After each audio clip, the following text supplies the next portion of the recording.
ఇన్ని నియోజకవర్గాలు కైవసం చేసిన అవకాశం ఉంటుంది. కానీ ఇక్కడ ఉన్న కార్యకర్తలందరికీ నేను కొన్ని విషయాలు చెప్పదలుచుకున్నా. మొదటిది, పార్టీ ఇచ్చిన కార్యక్రమాలు తూచా తప్పకుండా మనం అమలు చేద్దాం, కలిసికట్టుగా చేద్దాం.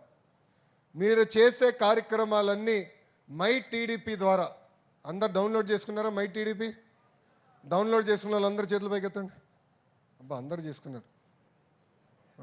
వీళ్ళు చేయాల, వాసు చేశారు, మిగతా వాళ్ళు చేయాల. మై టీడీపీ ద్వారా మేము టాస్క్ ఇస్తాం. కారణం ఏంటంటే మీరు చేస్తున్నారో లేదో, ఎవరు చేస్తున్నారో ఎట్లా తెలుసుకుంటాం? ఇప్పుడు పెన్షన్ ఇస్తున్నాం, బూత్లో మనం ఉంటాం, వెళ్దాం, మమైక్యం అవుదాం. ఎందుకంటే 4,000 రూపాయలండి, అంటే సంవత్సరానికి సుమారు 48,000 రూపాయలు మనం ఇస్తున్నాం. చాలా పెద్ద అమౌంట్ అది. అది మనం చెప్పుకోవాలి. వికలాంగులకి ఇచ్చినప్పుడు మనం చెప్పుకోవాలి. రేపు తల్లికి వందనం ఉంటుంది, చెప్పుకోవాలి. ఏదో ఇచ్చేసామని కాదు, వెళ్ళాలి, మాట్లాడాలి,